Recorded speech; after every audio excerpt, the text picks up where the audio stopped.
भाइयों बहनों नमस्कार। आज हम आपसे चर्चा करेंगे आपातकाल और लॉकडाउन के संबंध में। आप सभी जानते हैं, आपातकाल के बारे में भी जानते हैं, लॉकडाउन के बारे में भी जानते हैं, लेकिन इसकी कुछ मूलभूत पृष्ठभूमि और उसके कार्य कारण के संबंध में हम आपसे चर्चा करेंगे।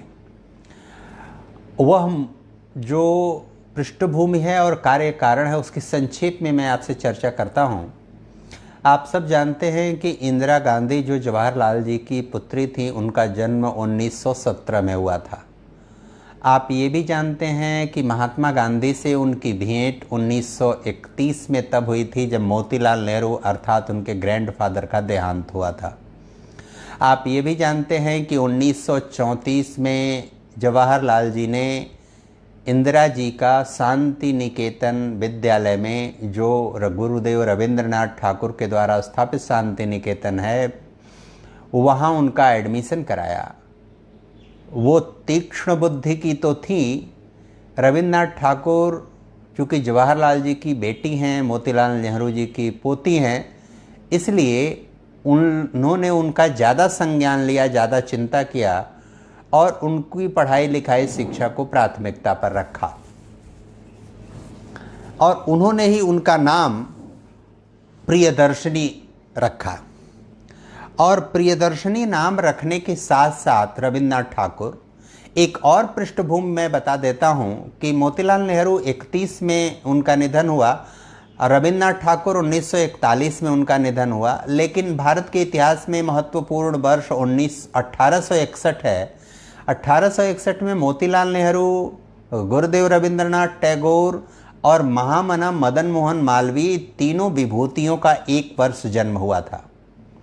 1934 में जब इंदिरा गांधी शांति निकेतन में उनका दाखिला हुआ, रविंद्रनाथ ठाकुर के वो बहुत निकट हुई।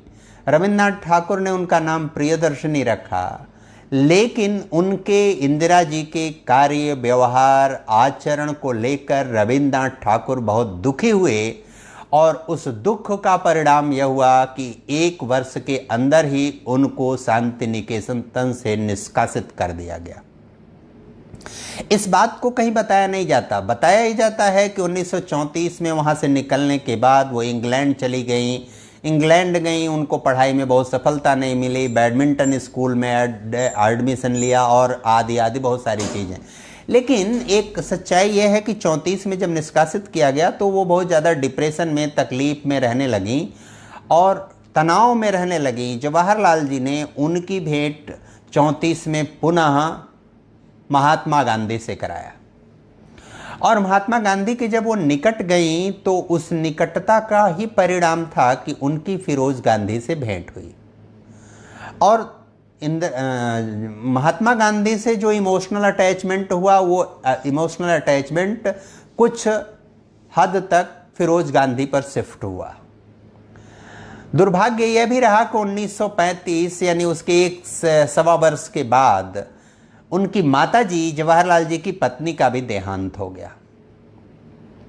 इस बीच इनका इंग्लैंड आना जाना भी रहा, महात्मा गांधी से भी संपर्क रहा, फिरोज गांधी से भी संपर्क रहा। वो संपर्क आगे बढ़ता रहा और 1942 में मुझे अगर तिथि स्मरण आ रही है, वर्ष तो शायद 1942 ही है या 41 में फिरोज गांधी से इनका इलाहाबाद में आनंद भवन में विवाह संपन्न हुआ। उस विवाह के बाद बहुत सारे प्रकरण आए और वो प्रकरण इस प्रकार चले कि कैसे, किस रूप में किसको स्वीकार किया जाए, किसको अस्वीकार किया जाए। महात्मा गांधी से इनका जो इमोशनल अटैचमेंट था, जो लगाव था, महात्मा गांधी जवाहरलाल नेहरू से अधिक आगे बढ़ के इन सारे घटनाक्रमों और गतिविधियों में सक्रिय भागीदारी कर रहे थे। उसका सक्रिय भागीदारी का कारण था, जो इमोशनल अटैचमेंट था वो किस स्तर का था पता नहीं, उसकी चर्चा यहाँ करना बहुत समीचीन नहीं है। लेकिन आगे बढ़कर उन्होंने अपना गांधी सरनेम फिरोज गांधी को भी दे दिया और इंदिरा गांधी को भी दे दिया। और उसकी तह में जाने की किसी को न तो ज़रूरत थी न तो कोई गया, लेकिन इस बात को ठीक ठीक महात्मा गांधी और इंदिरा गांधी तो समझ ही रहे थे। यह घटनाक्रम आगे बढ़ता गया। महात्मा गांधी उनको बार बार आश्वस्त करते रहे कि तुमको किसी बात की कोई चिंता नहीं करनी चाहिए, तुमको आगे बढ़ना चाहिए, भारतीय राजनीति में तुम्हारा उज्जवल भविष्य है, तुम एक दिन उत्तराधिकारी होगी अपने पिता की राजनीतिक रूप से। और वो संभव भी हुआ। संभव हुआ कि उनके पिताजी प्रधानमंत्री हुए। 1964 में उनका देहावसान हुआ। लाल बहादुर शास्त्री जी प्रधानमंत्री बने। 1966 में चुनाव में इंदिरा गांधी भारत की प्रधानमंत्री चुन ली गई। महत्वपूर्ण बात यह है कि 1971 का जब दूसरा चुनाव आया तो उस 71 के दूसरे चुनाव में इंदिरा गांधी को 518 में से 518 लोकसभा की सीटों पर चुनाव हुआ और 518 में से 325 पर उनको बहुमत प्राप्त हुआ। इंदिरा गांधी बहुत स्ट्रांग होल्ड करती थी, बहुत मजबूत नेता के रूप में अपने आप को स्थापित करना चाहती थी। कुछ स्वभाव भी उनका अरिस्टोक्रेटिक टाइप का था। वो कार्य भी करने की उनकी शैली भी इस तरह की थी। लोग दबाव महसूस करते थे और उस दबाव के अनुरूप ही उनके साथ व्यवहार करते थे, उनको आदर देते थे, उनसे डरते थे, उनसे भयाक्रांत रहते थे। और उस समय भारतीय राजनीति में कोई ऐसा प्रभावशाली विपक्ष नहीं था, प्रभावशाली नेता नहीं थे, और थे भी प्रभावशाली, उनकी योग्यता क्षमता भी थी, तो वो इतने दबाव में थे कि उनके साथ कोई बड़ा हुजूम, कोई बहुत बड़ी बैकिंग, कोई जनबल या कोई अन्य पारिवारिक ताकत उनके साथ खड़ी नहीं थी। और इस कारण 71 से 66 से लेकर 71 तक अपने आप को बहुत मजबूत नेता के रूप में स्थापित करने की, चाहे वो छलपूर्वक, बलपूर्वक, कलपूर्वक, कूटनीति से, राजनीति से इंदिरा गांधी ने किया, और उसमें व्यापक सफलता उनको प्राप्त हुई। 71 में जब 518 में से 325 सीट उनको प्राप्त हुई तो उसमें उनको बहुत अच्छी सफलता प्राप्त हुई। लेकिन यहीं एक टर्निंग पॉइंट भी आया भारतीय राजनीति में कि 71 के चुनाव के बाद इलाहाबाद उच्च न्यायालय में 71 का चुनाव उनके खिलाफ राजनारायण जी लड़े, और उस चुनाव में राजनारायण जी के लड़ने के साथ ही 4 वर्ष बाद राजनारायण जी ने इलाहाबाद उच्च न्यायालय में उनके खिलाफ याचिका दायर किया कि उन्होंने चुनाव सरकारी मशीनरी का दुरुपयोग करके, जनता को प्रलोभन देकर, जनता को धन देकर, अन्य 14 तरह के आरोप उन्होंने लगाए राजनारायण जी ने, और उस आरोप के आधार पर उनका चुनाव रद्द कर दिया गया 1975 में। जब चुनाव उनका रद्द कर दिया गया तो उस रद्द किए गए चुनाव को लेकर इंदिरा गांधी ने उच्च न्यायालय के निर्णय को अस्वीकार करते हुए सर्वोच्च न्यायालय में उन्होंने प्रार्थना पत्र दिया कि उसको पुनः सुनवाई किया जाए, और हम उस निर्णय को, जो उच्च न्यायालय का निर्णय है, उसको स्वीकार नहीं करते। सर्वोच्च न्यायालय ने उस निर्णय को यथावत रखा और उच्च न्यायालय के निर्णय को सर्वोच्च न्यायालय ने खारिज नहीं किया बल्कि स्वीकार किया।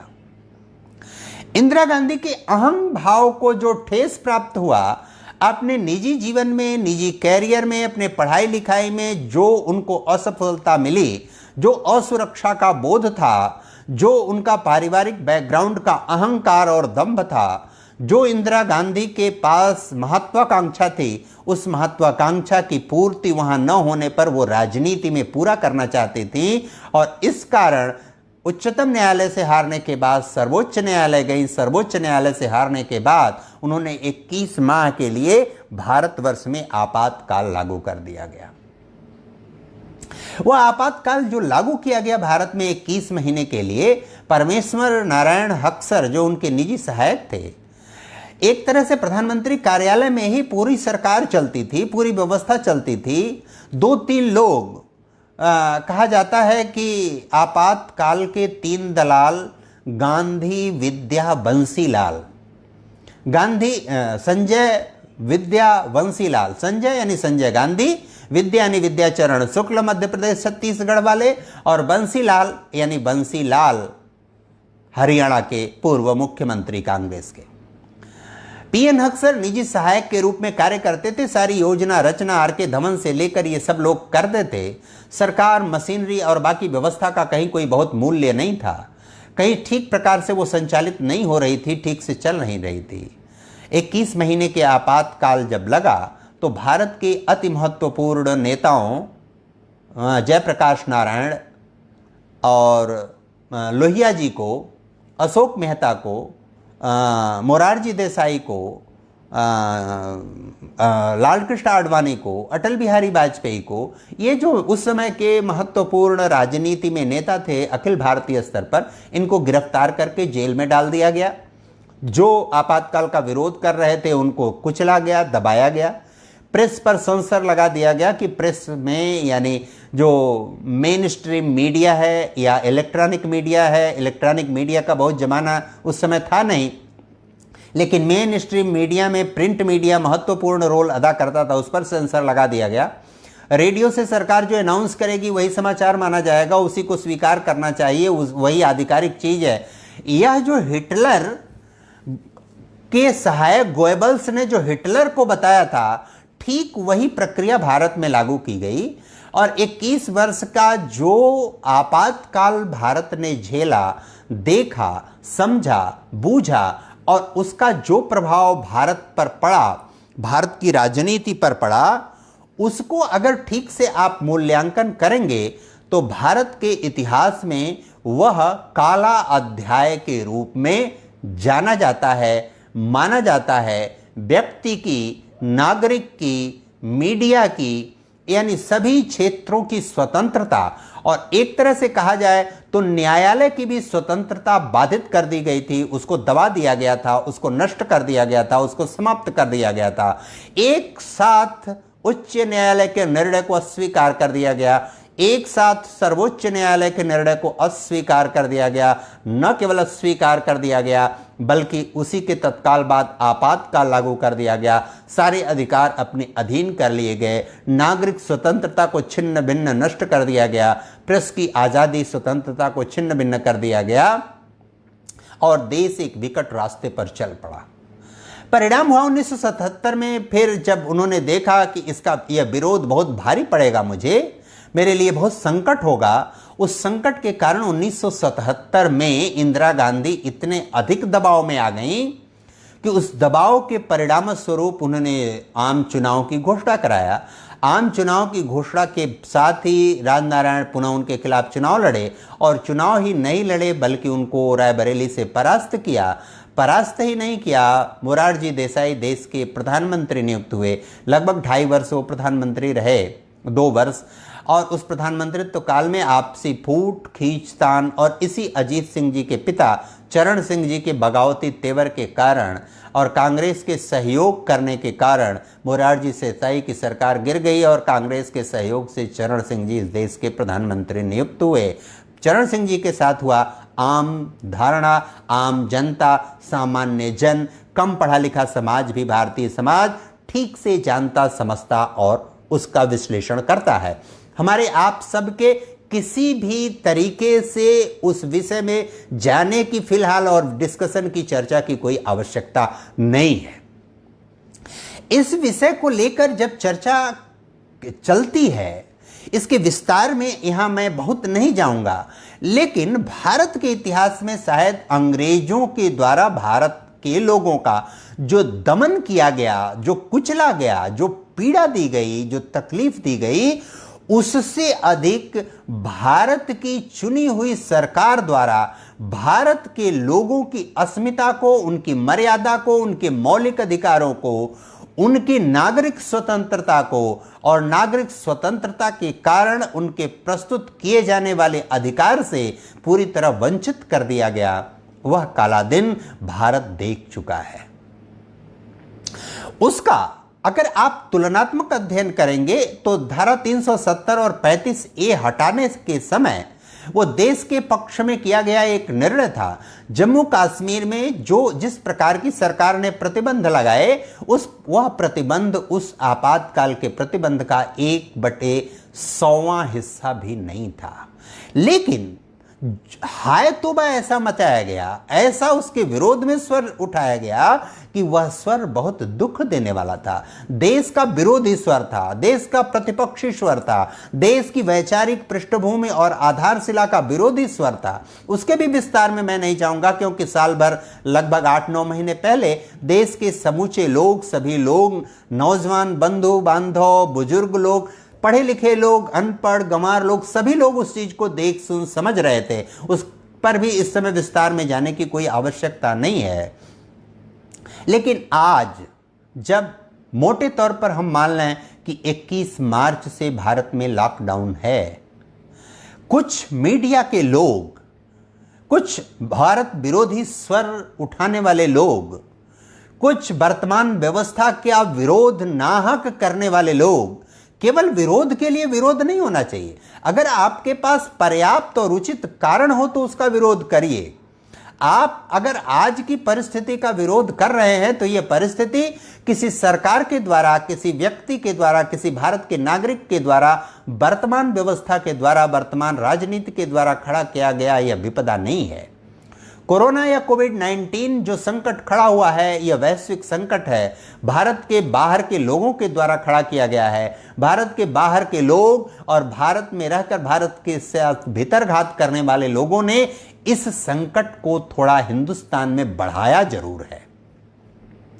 यानी जिसने संकट खड़ा किया, भारत में जिन्होंने बढ़ाया, उसको आपातकाल जिन्होंने लागू किया, उनके बारे में आप कोई टीका टिप्पणी करने के बजाय जो इस समस्या से, जो इस संकट से, जो इस विपदा से निपट रहा है, उसके खिलाफ आप टिप्पणी कर रहे हैं, उसके ऊपर सवाल खड़ा कर रहे हैं और उसको जिम्मेदार ठहरा रहे हैं। इसका मतलब है कि आपका मानसिक दिवालियापन है। आप मीडिया में रहकर, आप सार्वजनिक जीवन में रहकर, आप समाज में रहकर, आप कोई चैनल चलाकर, आप एनडीटीवी चलाकर, जिसका कार्यालय प्रधानमंत्री के यहां से निर्धारित होता था, ऐसा सब चलाकर आप करना क्या चाहते हैं? देश के हित में आप बात नहीं कर रहे हैं।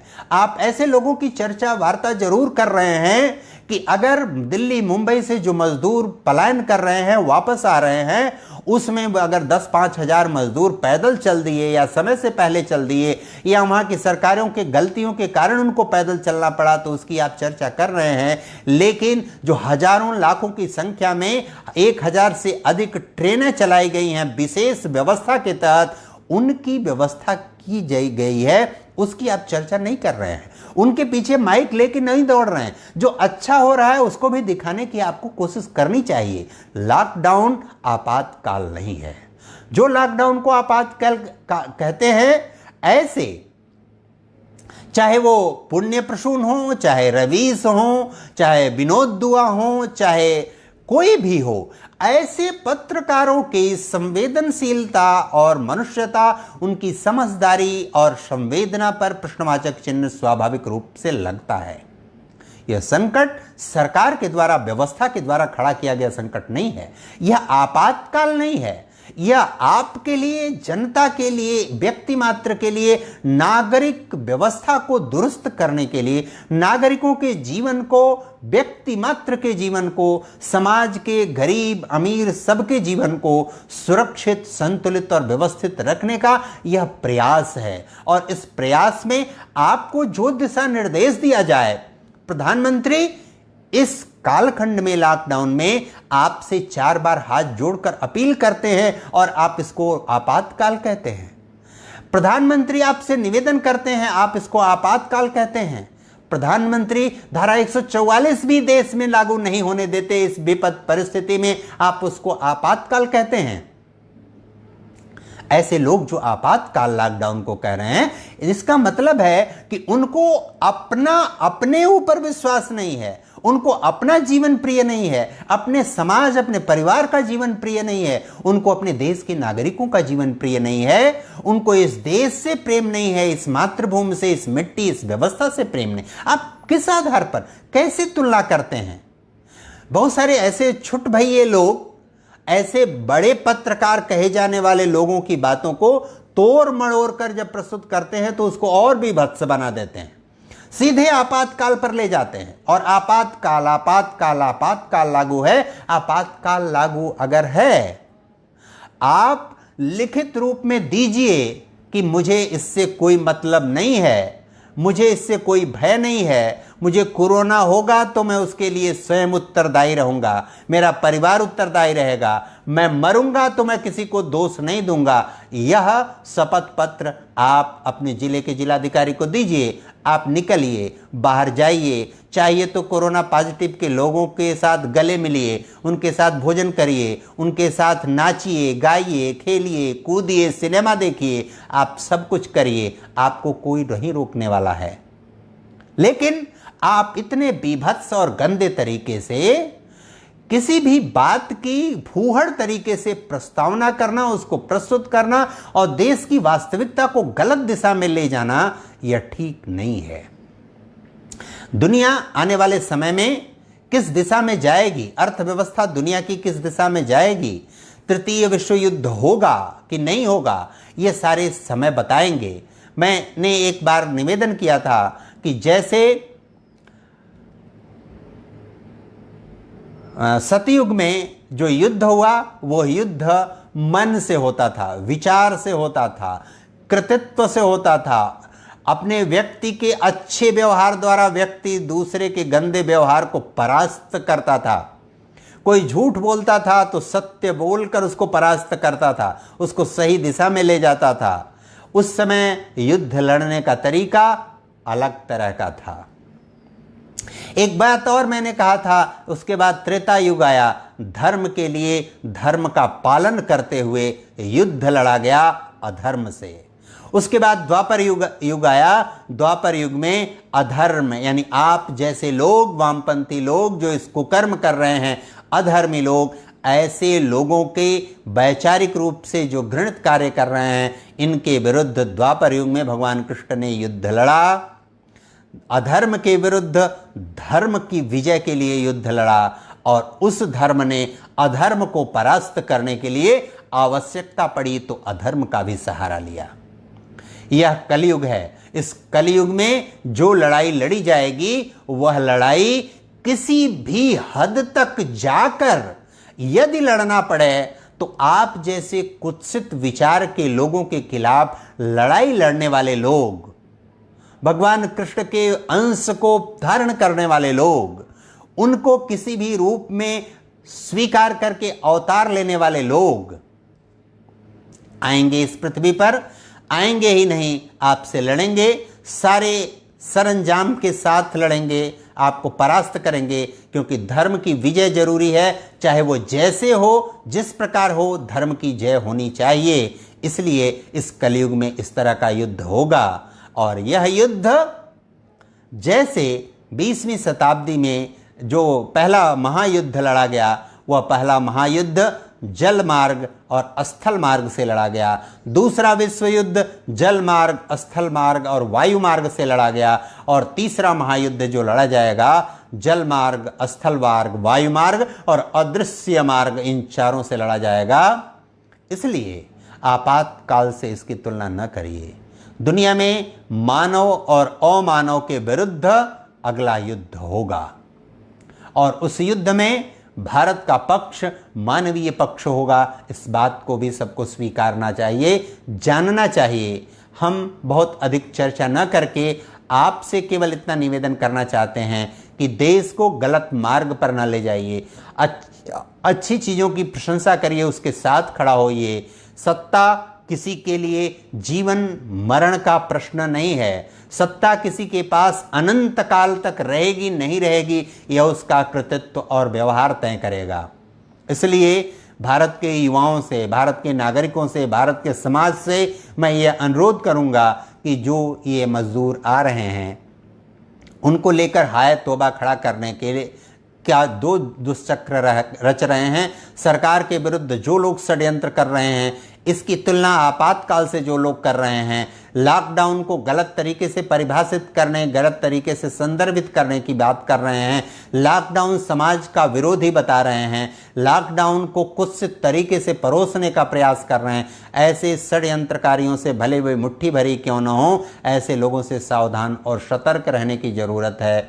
जो कोरोना पॉजिटिव लोग आ रहे हैं, उनका भी आप दूरी बनाकर स्वागत करिए, उनके भी उज्जवल भविष्य की कामना करिए। उनका भी जो सहयोग बन पड़े इस व्यवस्था में, इस निर्देशों का पालन करते हुए सहयोग करिए। जो निगेटिव आ रहे हैं उनका तो सहृदय स्वागत करिए ही। उनको अपने समाज में, अपने गांव में, अपने क्षेत्र में उचित स्थान दीजिए, उनका बेहतर उपयोग करिए। आज इस अवसर पर आपातकाल और लॉकडाउन पर एक विस्तृत लेख मेरा शीघ्र प्रकाशित होकर आएगा, लेकिन उसकी संक्षेप में हमने आपसे चर्चा किया। हमारे वीडियो आप कौस्तुभ नारायण मिश्र नामक YouTube चैनल पर प्राप्त कर सकते हैं। कल शाम 5 बजे मैं एक और ज्वलंत और महत्वपूर्ण विषय को लेकर आपके सामने पुनः उपस्थित होऊंगा। आप हमारे चैनल को सब्सक्राइब करके मुझे देख सकते हैं, सुन सकते हैं, समझ कर सकते हैं, और मुझे कोई सुझाव और परामर्श हो तो वह भी दे सकते हैं। इसलिए आज अपने इस विषय पर इतनी चर्चा करते हुए, आपातकाल की वास्तविकता की आपसे चर्चा करते हुए मैं अपनी आज की बात पूर्ण करता हूं। नमस्कार।